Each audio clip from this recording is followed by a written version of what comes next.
Trump e Netanyahu repetiram a dose. O plano deles para transformar o mundo não decepciona, porque você deve ter notado que Irã e Venezuela estão dominando as manchetes agora e com razão. Essas duas histórias, a revolução no Irã contra a República Islâmica e a detenção do presidente de fato Maduro na Venezuela, parecem desconectadas, mas na verdade são uma só. Agora, enquanto conversamos, fotos de Khomeini são queimadas nas ruas de Teherã. Em todo o mundo, venezuelanos estão comemorando o que eles esperam ser a queda da ditadura que roubou o futuro do seu país.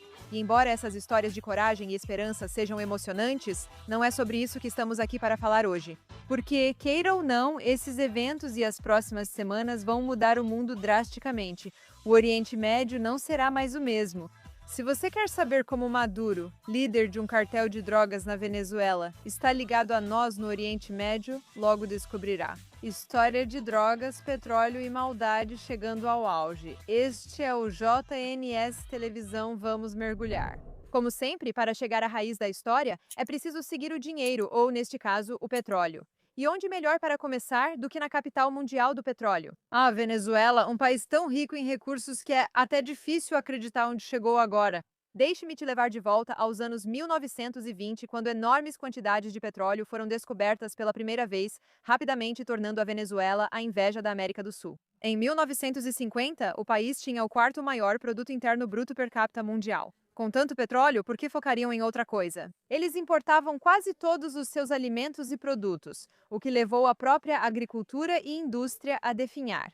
Como já sabemos pela história de Israel, isso é muito problemático. Mas em 1970, os preços do petróleo estavam disparando e a Venezuela ficava cada vez mais rica porque os preços estavam subindo, hein? Após a guerra do Yom Kippur em Israel, os países árabes do Oriente Médio, principais produtores de petróleo, decidiram punir o Ocidente com um embargo ao petróleo. Os preços quadruplicaram de repente, e os Estados Unidos viram que países do Oriente Médio podiam impactar muito sua economia.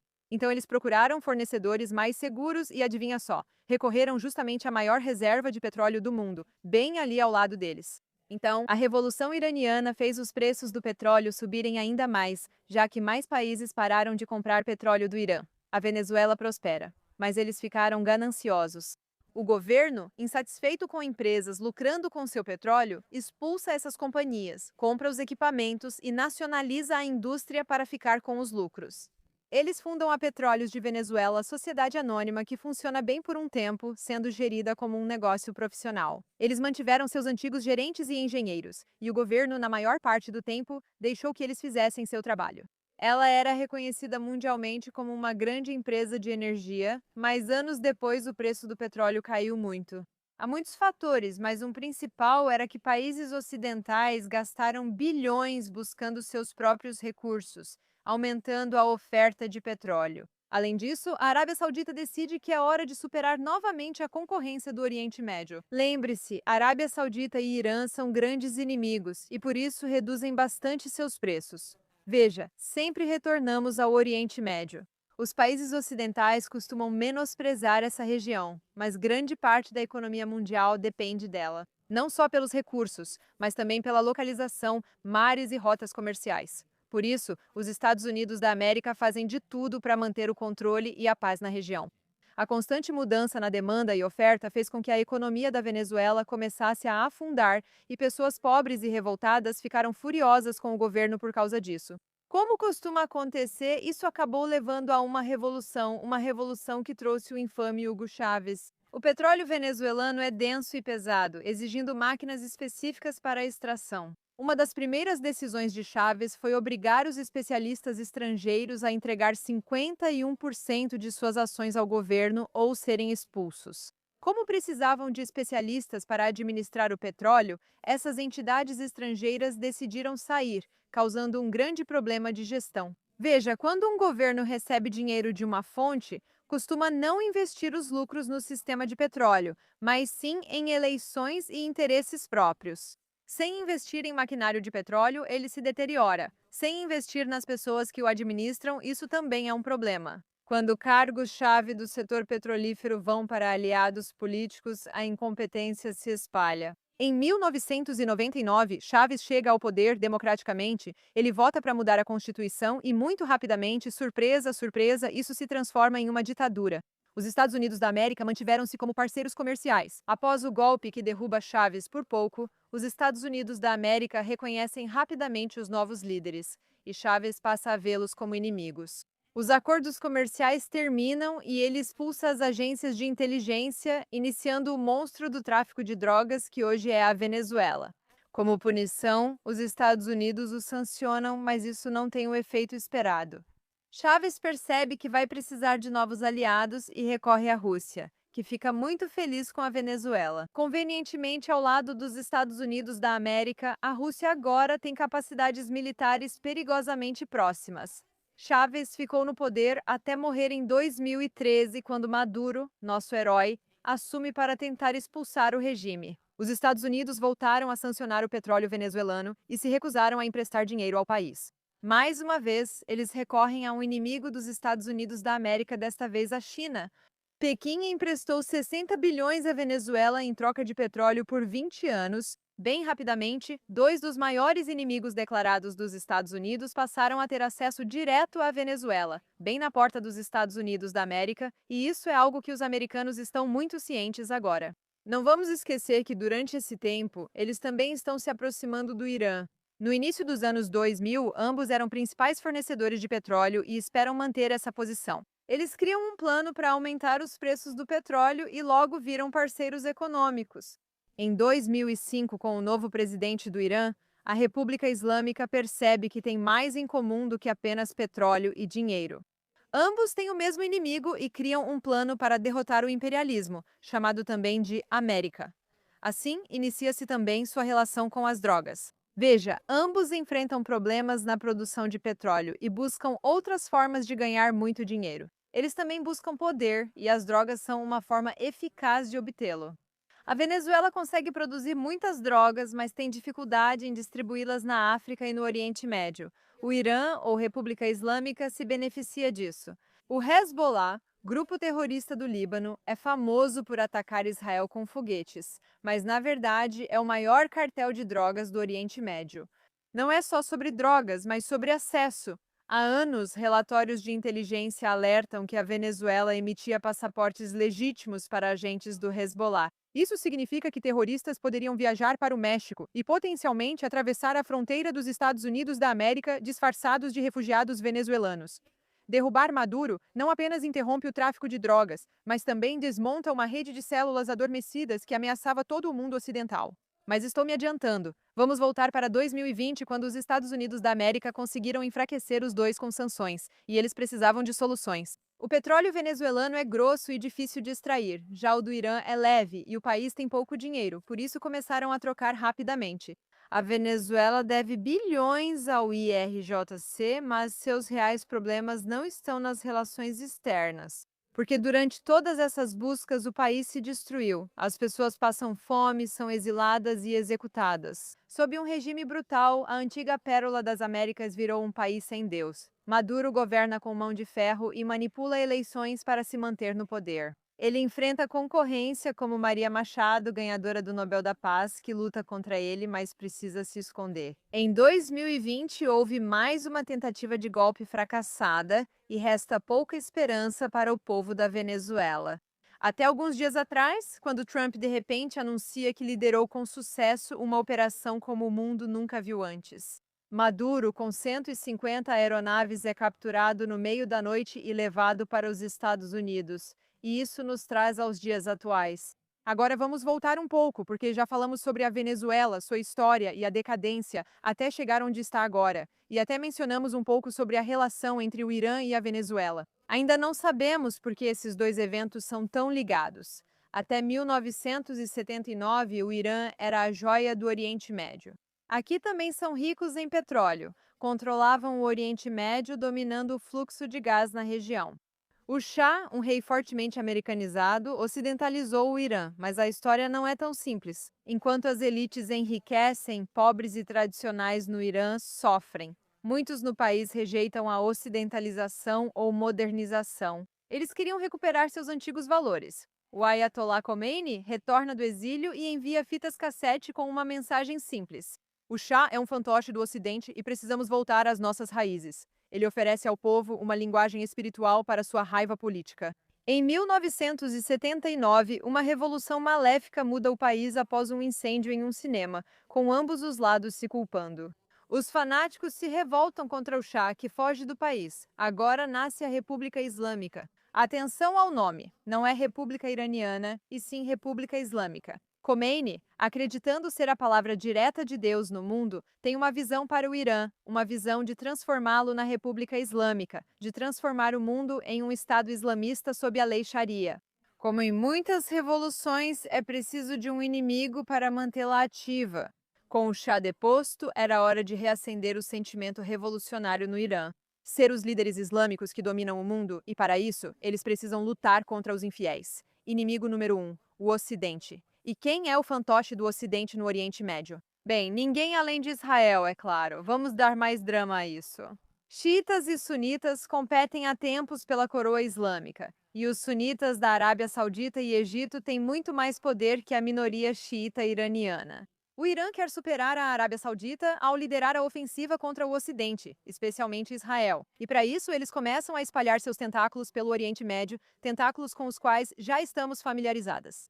Temos os Houthis no Iêmen, um braço terrorista xiita em um país majoritariamente sunita que controla os mares. Temos as milícias iraquianas, mas principalmente o Hezbollah se torna o maior sucesso deles. Como mencionamos antes, o Hezbollah não está lutando apenas pelo Líbano, basta olhar os mapas. A presença do Hezbollah no Líbano é fundamental, pois deu ao Irã acesso ao mar. Podemos discutir isso depois. Por isso, a conquista da Síria foi tão relevante. Com a Síria fora, o Irã perde sua rota comercial. Isso é um desenvolvimento recente, desde a eliminação dos Vipers e Estrala. O Hezbollah atua como um enorme cartel de drogas. Países drogados são mais fáceis de controlar e dominar, e as drogas geram dinheiro.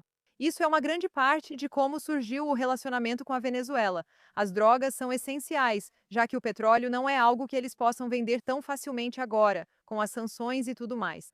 E eles precisam de dinheiro. Com o Irã sendo responsável por grande parte do terror no Oriente Médio, eles foram duramente sancionados. Para evitar as sanções, o Irã busca autossuficiência total, mas o plano tem uma falha. Eles têm pouca água e cultivar demanda muito. Pena que não são aliados de Israel, que tem toda a tecnologia que precisariam. Eles tentam burlar as sanções com uma frota fantasma, centenas de petroleiros enferrujados e sem seguro que desligam o sistema de posicionamento global para navegar ocultos pelo oceano. Contrabandeando petróleo para a China e Venezuela, já que não pode vender diretamente, o Irã usa a Venezuela como porto de contrabando. Agora, com os Estados Unidos removendo Maduro do poder, a capacidade do Irã de influenciar globalmente e exportar petróleo é efetivamente prejudicada. Sem a Venezuela como porto seguro, a rota de contrabando do Irã acaba rapidamente. A obsessão da República Islâmica em destruir Israel e concentrar recursos na luta mergulhou o país no caos e afundou sua economia. Em 1979, o real iraniano valia 70 por dólar. Hoje passa de 1 milhão. A inflação é absurda e, claro, os iranianos não gostam. Já tentaram várias vezes derrubar o regime. Em novembro de 2019, por exemplo, o governo triplicou o preço dos combustíveis e matou milhares de manifestantes. Centenas de cidades pegavam fogo, usaram metralhadoras e cortaram a internet por uma semana para impedir a divulgação de vídeos. Eles mostraram disposição para massacrar cidadãos para manter o poder. Em 2022, houve a revolta das mulheres quando começaram a revelar seus cabelos. Elas também pagaram por isso. A Guarda Revolucionária perdeu parte da geração mais jovem, mas ainda assim executou centenas de pessoas, o que nos traz aos dias atuais. A Guerra de 12 Dias de Israel e dos Estados Unidos para eliminar suas armas nucleares desestabilizou rapidamente a República Islâmica. Eles se apoiam na guerra com o Ocidente como única saída. Porém, durante os 12 dias de conflito, houve protestos nas ruas não mostrados pela mídia. Após isso, 1.500 pessoas foram executadas por suspeita de associação com a guerra, frequentemente de manhã e em público, para que ao irem trabalhar as pessoas vissem os traidores enforcados. Com a situação piorando no Irã, eles aumentam os esforços contra Israel, tentando reviver a revolução. Mas o que acontece na realidade é que a água seca completamente por causa das sanções, na esperança de escapar dessas sanções. Eles tentaram anos cultivar tudo sozinhos, mas fracassaram e envenenaram terra e água. O ar está poluído, falta comida, a terra afunda e racha, e as pessoas estão cansadas. Já são 10 dias de revolta. Mas o cheiro está diferente. Agora há imagens online mostrando que o IRJC não derrubou a internet. Somente no quinto dia conseguiram começar a matar civis, algo que em tumultos anteriores ocorria de imediato. Mas ainda não respondemos à principal pergunta. O que a revolta no Irã e a captura de Maduro têm a ver uma com a outra? Porque, segundo Trump, essas duas coisas estão diretamente correlacionadas, e ele está certo. Veja, quando pensamos na queda da República Islâmica, pensamos nisso como uma mudança de regime para o Irã. Não percebemos as enormes ramificações que isso terá para o Oriente Médio como um todo. Consideramos derrubá-los militarmente, mas esse episódio mostrou que sufocar uma economia é quase tão eficaz. Eliminar a liderança do tráfico na Venezuela não só beneficia as Américas, mas também reduz drogas e dinheiro enviados à República Islâmica, cortando o oxigênio de seus tentáculos. Além dos bilhões devidos ao Irã que Khomeini tenta cobrar da Venezuela há tempos por medo da queda de Maduro. Esse dinheiro era essencial para a Guarda Revolucionária Islâmica, mas mais do que isso, com os Estados Unidos controlando as maiores plataformas de gás do mundo. De repente, eles controlam o petróleo, podendo enviá-lo e definir o preço como quiserem. De repente, nossos maiores inimigos perdem o petróleo e a vantagem. A China importava 80% do petróleo da Venezuela, mas isso mudou. A Rússia será afetada, assim como a Arábia Saudita sairá vencedora. Por anos, a Arábia Saudita vem travando uma guerra de preços contra o Irã e a Venezuela, que constantemente tentaram minar a dominância saudita no mercado de petróleo. Ao tirar a Venezuela e o Irã do jogo, Trump acabou de dar uma grande vitória para os sauditas e pode apostar que ele vai usar isso como vantagem. Trump é o negociador. Agora, ele pode ir até os sauditas e dizer: eu destruí a sua concorrência e garanti a sua economia. Agora é hora de vocês assinarem aquele acordo de paz com Israel. Essa é a paz da qual Trump está falando. A República Islâmica agora está encurralada de todos os lados. Seu parceiro de petróleo e drogas não existe mais. Seu povo está se revoltando, suas armas nucleares estão fora de operação, seus fornecedores estão em pânico, eles não têm acesso a dinheiro. Os Estados Unidos afirmaram que, se as execuções de manifestantes continuarem, vão intervir. Agora Khomeini planeja fugir para Moscou. Foi assim que tudo piorou após o que aconteceu com Maduro. Eles sabem que devem levar as ameaças de Trump a sério. Se a Guarda Revolucionária Iraniana cair, o Oriente Médio mudará drasticamente. Trump não estava brincando quando disse na véspera de Ano Novo que o plano era paz este ano. Olha, a paz está longe. Ainda não chegamos lá, mas é seguro assumir que essas disputas de poder estão prestes a mudar o mundo de forma dramática. A economia do petróleo está mudando rapidamente. E Trump está jogando xadrez contra os grandes líderes, fora da Venezuela, seu quintal, mas também fora do Oriente Médio. Os tempos estão mudando rapidamente e vamos rezar para que tudo isso termine de forma pacífica e em breve. Claro, isso afeta Israel. O fim da IRGC muda tudo para nós. Não acho coincidência ter ocorrido após a viagem do Bibi. Esses dois pensam grande e a longo prazo, tomando decisões corajosas para mudar e eliminar o mal. Eles jogam xadrez enquanto só assistimos. É provável que ocorra intervenção israelense no Irã, aprovada por Trump nas reuniões. A IRGC não ficará em silêncio, mesmo enfraquecida. Mas dito isso, estes são tempos históricos para se viver, tempos realmente incríveis. Pensar que conseguimos estrangulá-los totalmente em todas as frentes, interna, externa, financeira e militar, é incompreensível comparado a poucos meses atrás. Vivendo sob forte ameaça nuclear, o Oriente Médio mudará drasticamente. Não haverá mais envio de dinheiro ao terror. O acesso ocorre pela Síria, Líbano, Iraque e Iêmen. O que isso indica para o futuro? Nós não sabemos, mas a Venezuela estava permitindo o Irã, e o Irã sendo cortado pela Venezuela agora significa o fim desse regime de terror, certo? Pode estar próximo. Um exemplo de como lidar com o mal está sendo dado ao mundo. Muitas pessoas já estão tão perdidas que não percebem isso. Como esses idiotas nos Estados Unidos que estão torcendo e rezando para salvar a Venezuela das pessoas que querem vir e colonizá-la. Mas, felizmente, esse não é o nosso caso. Nós vemos isso pelo que realmente é. Nós entendemos a importância desses acontecimentos e, mais uma vez, somos muito gratas por uma liderança forte. Eu sou Iraque e vejo vocês na próxima vez.